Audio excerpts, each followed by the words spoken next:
aago kan òru ni wọ́n wọlé dé. CC camera láti ọ̀dọ̀ Pebbles òun lórí wọn, àwọn 16 gbogbo wọn dẹ̀ kó bọ̀ dání pátápátá.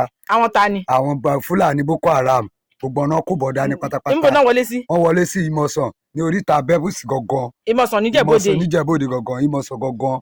Ibi Pebbles gangan lórí wọn ló dẹ̀ pé àwọn ọlọ́pàá pẹ̀lú double shift lọ́pẹ́lọpẹ́ double shift àtàwọn ará ìlú Ìmọ̀sán wọ́n fi pé gbogbo ìlú káríkárí. Kò sẹ́nibọ̀dì tó sùn tílẹ̀ fi mọ́ láàárọ̀ yìí àtàwọn òyì tòtò àwọn lórí security gbogbo pátápátá náà jáde. Everybody jáde pátápátá síta. Kò sẹ́nibọ̀dì tó sùn láàárọ̀ yìí. Kẹ́nibọ̀dì má sùn àsùgbàgbé o. Kẹ́yà tètè lọ múra lẹ̀ o. Ogun wọlé dé o. Kí lorúkọ tẹ̀yin tẹ́ sọ̀rọ̀ yìí? Ògúndàìró lorúkọ mi. Ní àná ọjọ́ Monday on the 6 ní nǹkan bí aago kan òru June 2022 ní June 2022 aago kan òru ni wọ́n wọlé dé láti oríta lọ́pẹ́lọpẹ́ CC camera tó wà ní Pebbles ó ní ò jẹ́ kẹ́nibọ̀dì káti dòkú o, lọ́pẹ́lọpẹ́ ló jẹ́ kẹ́nibọ̀dì rí gbogbo nǹkan tó ń ṣẹlẹ̀ o. tó ní kálukú fi wà tàlát. tó ní kálukú fi wà tàlát, kò sẹ́nibọ̀dì tó sùn mọ́jú o, àti baálẹ̀ àtìjà kò sẹ́nibọ̀dì tó sùn mọ́jú o. Ọ̀rọ̀ tí mo tún mú wá fún yín lónìí ò ní ọ̀rọ̀ gbajúgbajà olórin kan tí wọ́n ń pè ní Wasiu Ayinde. Wasiu Ayinde ó jẹ́ olórin kan tí gbogbo ọmọ Yorùbá tí wọ́n nífẹ̀ẹ́ sí. Lẹ́yìn bàbá wa tó dolóògbé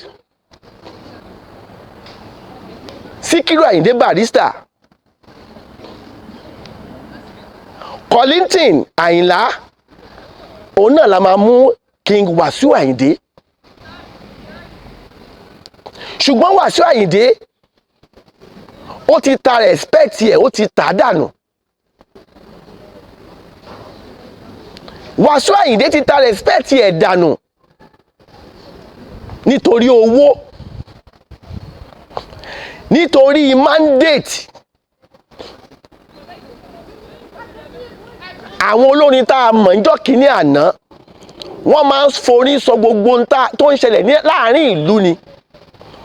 Wọ́n máa ń fi orí kọ́ni ní ọgbọ́n, wọ́n ń forí kọ́ni ní òye, wọ́n ń fi orí pa èrò ní ọmọ Ádámọ̀, wọ́n fi ń parẹ́, wọ́n ń fi orí dùnyàn nú.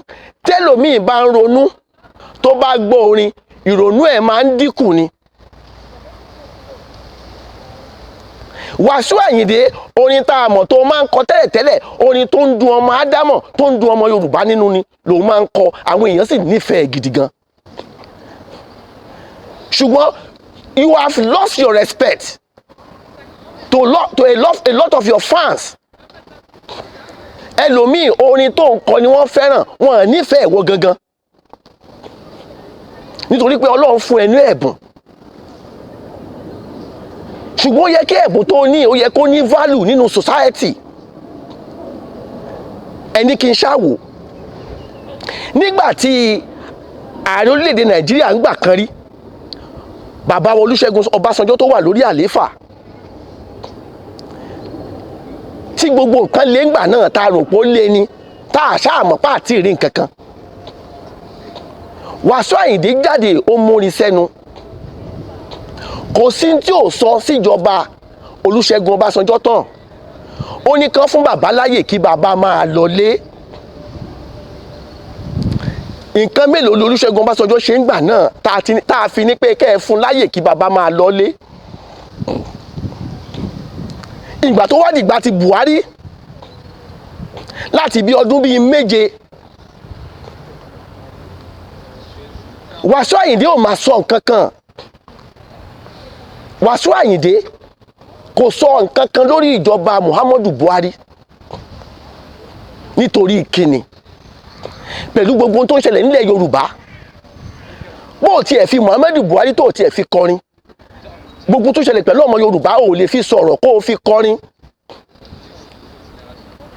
Tó bá yẹ gẹ́gẹ́ bí irọ́ ni mo pa, Wasiu Ayinde ti wá jáde báyìí ó wá kọrin wípé wọ́n ń fìyà jẹ ọmọ Yorùbá nígbà tí wọ́n ti fẹ́ rẹ́ olóyè Bọ́lá Ahmed Tinubu, tí wọ́n ti fẹ́ rẹ́ jẹ.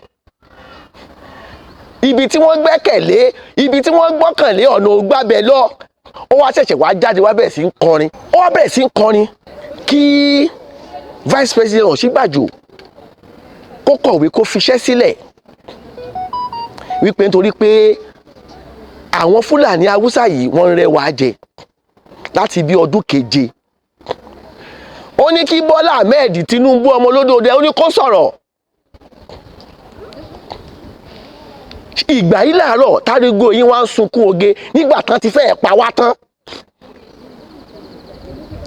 Tó bá jẹ́ wípé wọ́n ṣe nǹkan tó fẹ́ ṣe fún Bọ́lá Ahmed Tinubu tí wọ́n fẹ́ yí ọwọ́ ẹ̀ dà sínú tó fẹ́ yí dà sínú kòtò, ṣé Wasiu Ayinde máa sọ̀rọ̀? Wasiu Ayinde ò ní sọ̀rọ̀. Ṣùgbọ́n ó bà ní kò tí ì bàjẹ́. Ó bà ní kò tí ì bàjẹ́ nítorí pé àwọn èèyàn wọ́n fẹ́ràn orin Wasiu Ayinde. Wọ́n fẹ́ràn orin Wasiu Ayinde.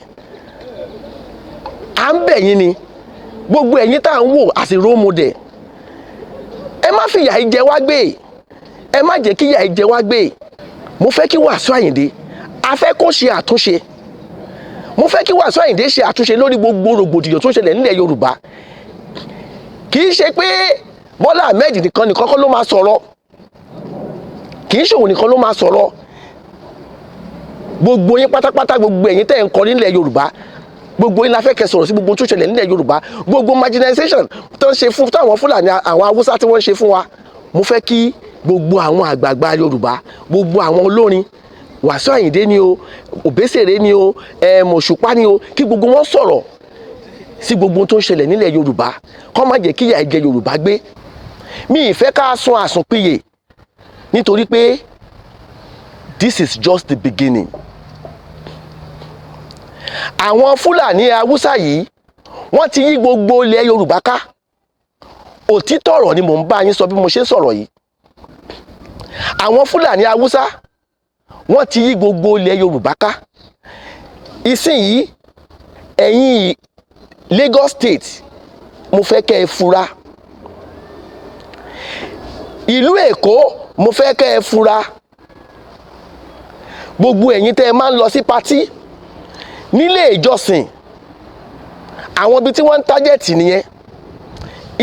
Ilé ìjọsìn, ibi tí wọ́n ti ń ṣe ilé ìgbafẹ́ nílùú Èkó, ẹ̀yin èèyàn, mo fẹ́ kẹ́ ẹ fura o. Mo fẹ́ kẹ́ ẹ fura o nítorí pé àwọn Fúlàní Haúsá yìí wọ́n ti rí pé gbogbo àwọn ìlú kéréje táwọn ń tájẹ̀tì kò ká yín lára ẹ̀yin Yorùbá. Gbogbo àwọn ìlú kéréje tí wọ́n ń tájẹ̀tì láti jọ ìjọ yìí kò ká yín lára. Èyí tí wọ́n bá ṣe nísìnyí, wọ́n fẹ́ ṣe ní major city ni wọ́n fẹ́ ṣe. Mo dẹ̀ fẹ́ kí gbogbo wa ká wà vigilant. Kò sí ààbò kankan ní Nàìjíríà o. Ẹ má rò pé àwọn àmì àbáwọn ọlọ́pàá kankan máa dáàbò bò yín. Ó dìgbà tí ìṣẹ̀lẹ̀ burúkú yìí bá ṣẹlẹ̀ kẹ́ tó bẹ̀rẹ̀ sí rí àwọn ọlọ́pàá yìí àbáwọn àmì yìí. Ẹ̀yin fúnra ara yín ní kẹ́ dáàbò ara yín o, kẹ́ dáàbò bo ara yín o, kẹ́ ẹ fura o. A ní ìdí Yorùbá nation wa, a ní ìdí ẹ̀ nítorí pé àgbẹ̀ nípa ẹ̀ wọ́n ṣe dára lé.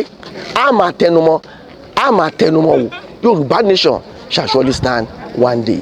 Ó dàbọ̀, ó dìgbà kan náà.